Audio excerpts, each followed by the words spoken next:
Hi everyone, Lex Morningstar here. Welcome back and Happy New Year. I hope you had a really fun and safe New Year. Now I know this video is probably a long time coming, and that is because I have been dealing with insomnia and my generalized anxiety disorder. So, both of those kind of go hand in hand, and it's difficult when I don't get enough sleep and I just can't really function the next day. So I've been planning to do this video for the past couple of weeks. It just hasn't happened. However, I got some good sleep last night and here I am. What a brilliant way to start the year. So for many people around the globe, New Year's can set the bar to new things that you want to achieve. If you are one of those people and you're thinking, you know what, I'm after a new career but I just don't know what, then I think you've come to the right place. Today's video is about the INFP Career Guide for 2018.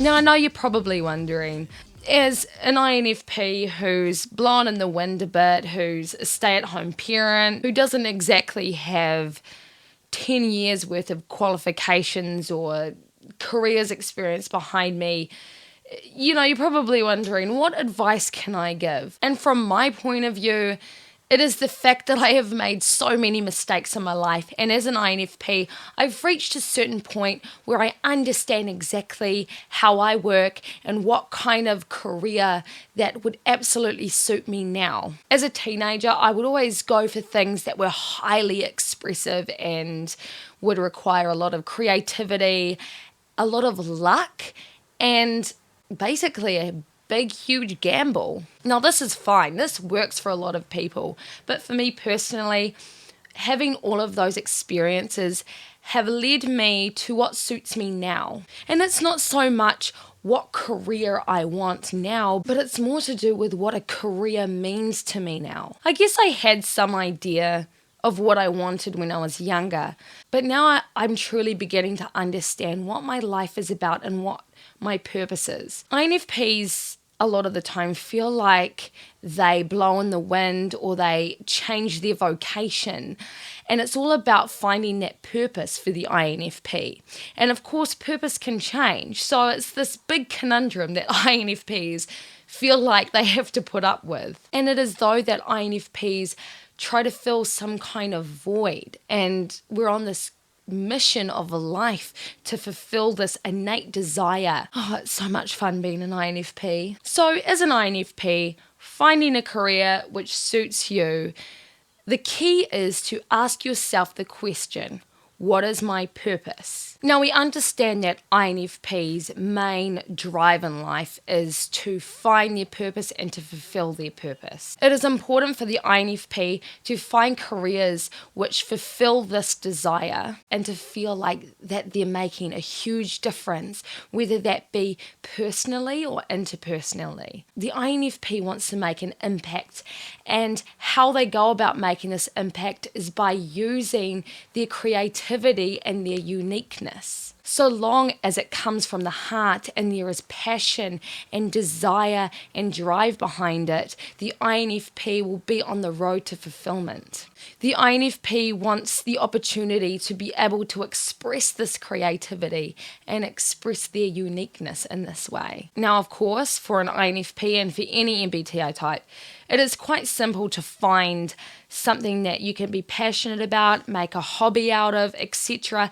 However, the way that we feel absolutely 100% fulfilled is if we are able to turn that hobby and that passion into something that can make us a living. And we don't have to make a ton of money from it. As long as, we can fulfill our basic needs and live quite comfortably, I'm sure we wouldn't complain. So in other words, if we can turn our hobbies and our passions into our vocation, it will ultimately translate into being a career which suits us as INFPs. So basically, for us to be good at something, to be passionate about it, for us to make money off it, and for it to make a difference equals success for the INFP. And success is finding our purpose and living our purpose. Now, once we understand that that is our career goal, that is when the hard work comes in. what is it really that we want to seek? Because it changes all the time. As an INFP growing up, I have been notorious for blowing in the wind, changing careers or career ideas, changing passions. And it's been quite frustrating because all that has been behind that is my drive to achieve my purpose. I couldn't quite see results straight away, and it'd be a little disheartening and I would give up too quickly. But I'm about to explain to you how to kind of fix that issue. And this is something that I didn't realize I could exercise back in the day. So from going from wanting to be an actress to a nutritionist to a writer to a novelist to a belly dancer to a musician to an ethnographer, I couldn't quite figure out which vocation would suit me the best because I loved all of them. And every time I'd go and focus on one, the other one would pop up and be like, hey, I feel good too. Seriously, it was the death of me growing up. I mean, I still love all of those things, but it's about mastering one thing and having a couple of others floating around in the background. Before I talk more about finding out how to figure out what your purpose is, I just want to briefly say that if you are the type of person that changes career ideas every other day, every other year, don't worry about it. Don't be so hard on yourself. What you're actually doing is figuring out how you work. You're figuring out what pushes you in the right direction and what kind of things you don't want in your life. Your late teens, 20s, and even early 30s or beyond, it's all about figuring out who you are and what works for you. So by failing at things all the time, you're actually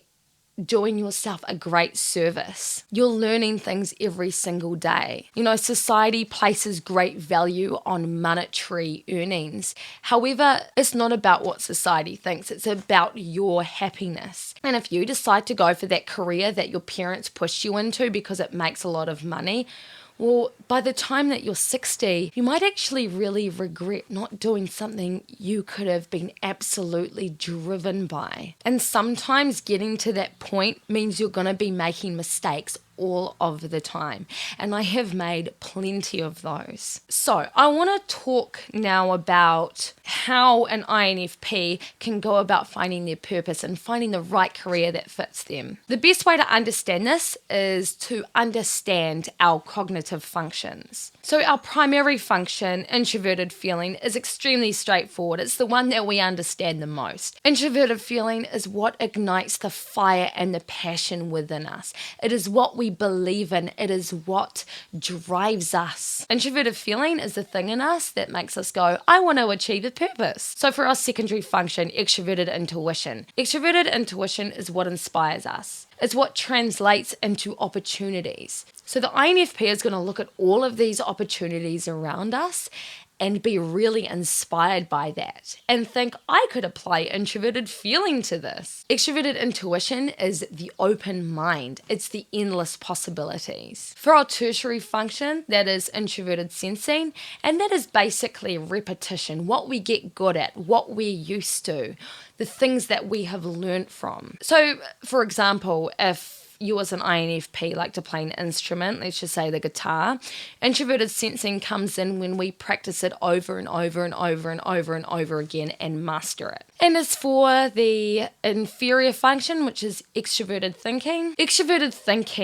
is logic. It is what we know we can achieve. It is realism and it is goal setting. It is putting the theory of introverted feeling and extroverted intuition into practice and actually doing it. So because our two main functions are just that, two main functions, they come pretty easily to the INFP. So the INFP doesn't really need to work at these per se. However, it is the bottom two functions that the INFP will want to be able to work on and build up in order to find their perfect career, their perfect vocation. Now, this is what I kind of struggled with growing up, especially after school when I went to uni and when I would change what I wanted to do all the time. However, I must say I was actually quite diligent at high school doing drama. My goal in drama, especially in my last year of drama, was to achieve basically 100% and get the first in drama for the year. And that I did. I set those goals for myself and I achieved them. And I was really proud of myself for that. And if only I could have used that later on. It kind of got pretty cruddy for me after I left school. When I was 17, I went to a community college and I studied early childhood education. I'm not entirely sure why. I wasn't actually that passionate about it, but I kind of thought, maybe I can do it as a plan B, something to fall back on so that at a later time I can achieve the things that I was truly passionate about. Well, it didn't really work out that way. I just wasn't interested in it at all. And I'd go into class completely bored out of my brains. It wasn't stimulating to me at all. So from that experience, my introverted feeling and extroverted intuition completely lacked. It just didn't work out for me. So from there, I just had a bit of a gap year and moved to Australia and had a little bit of experience being young and everything, which was really good for me, I think. I came back to New Zealand and took out a student loan to study at Waikato University. I went to double major in theatre studies and anthropology. From there, I found a real love for ethnography, and I also gained a new passion for fictional writing. I achieved some straight A's and I was so proud of myself, but one thing tipped me over the edge. I was really bad when it came to saving my work. I wouldn't eject my flash drive properly, and so I'd just yank it out. And one day I was writing this big, massive essay for anthropology. I was really excited about it too. I went to plug my flash drive in to work on this essay, and it said that I had to reformat the flash drive, so I lost everything.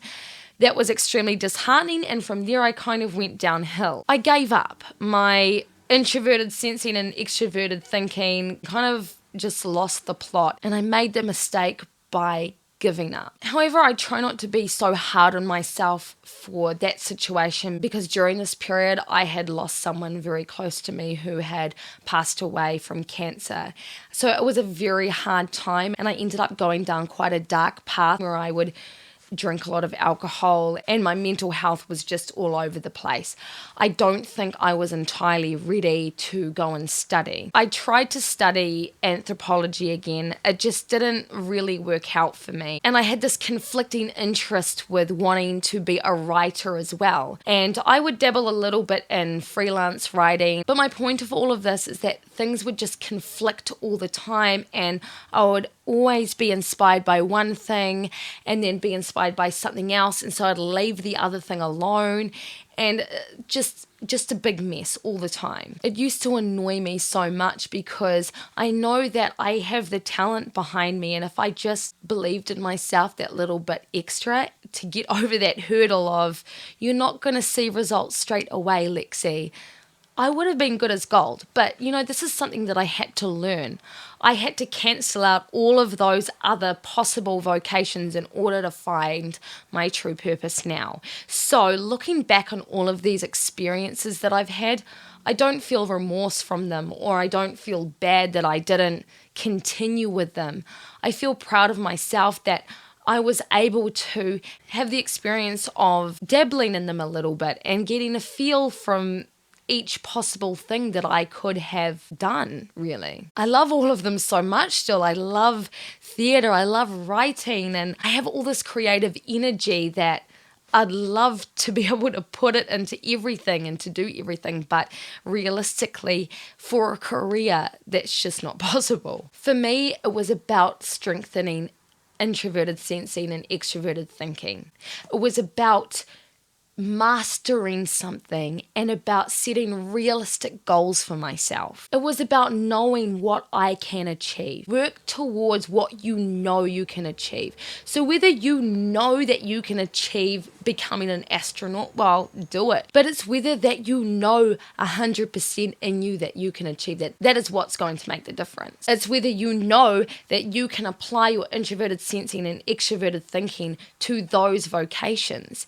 And this is something that I have taken on board now. So this careers guide for the INFP is not to tell you what careers will suit you as an INFP, but to give you some idea of how to pursue a career which fits you, how to pursue what you are passionate about, and how to pursue your purpose, because everyone's purpose is different. You could look online, type in INFP careers, and it will come up with writer, novelist, poet, teacher, musician, actor, but only you will know what you are truly passionate about, what you are driven by, and by what your purpose is. And only you will know if you can achieve that, and if you feel like you can master that, and if you want to strengthen those two bottom functions, because that is what is ultimately going to help you achieve your goals, your desires, your ambitions. And it all comes back to the diagram that I showed you in the beginning, what our purpose is. If you really think deeply about what you really want to do with your life, what kind of impact you want to make in the world, what is going to fulfill you, then I think that you are on the right track to achieving your purpose. If you want to change your mind about a career you are not happy in, then do it. Life is so short. Why waste your time doing something that truly doesn't make you happy? Make your mistakes, because ultimately making those mistakes is what is going to lead you to your purpose. You might not find your vocation until you turn 40. That just so happens to be the sacrifice we INFPs want to make so that we can follow our beat. So I hope you really enjoyed this video, and I hope you got something out of it. I hope your 2018 is something that you want it to be. But for now, I hope you have a really good day, night, evening, morning, wherever you are in the world. And I will see you all again next time. Hopefully, I get some good sleep coming up in the next few weeks, because I love to be able to feel energized to do these videos. See you, everyone.